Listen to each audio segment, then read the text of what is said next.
Dozens of local councils across Australia are trying to reduce their reliance on the weed killer Roundup by trialling various other methods.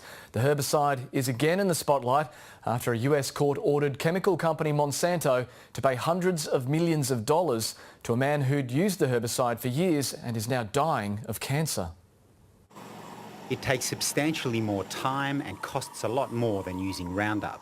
But many councils are increasingly using steam to control weeds.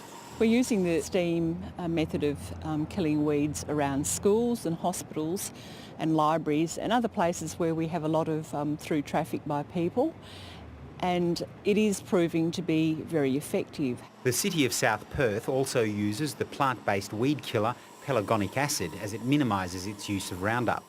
The changes were happening even before Monsanto was ordered to pay almost $400 million to a man dying of cancer who'd used Roundup for years as a school groundsman in California. But despite the risks, some councils say Roundup is still the best option.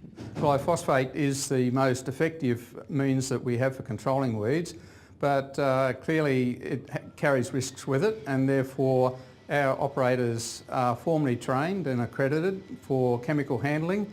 Glyphosate is the effective ingredient in Roundup, which Monsanto maintains is safe and efficient. A review by Australian authorities in 2016 found no grounds to reconsider its use. But health experts cite World Health Organization research on glyphosate. And they elevated it to a Class 2A, a probable cause of cancer in humans. We need to champion the fact that there are alternative means to killing weeds besides Roundup. Monsanto intends to appeal against the US court ruling. Nick Perpich, ABC News.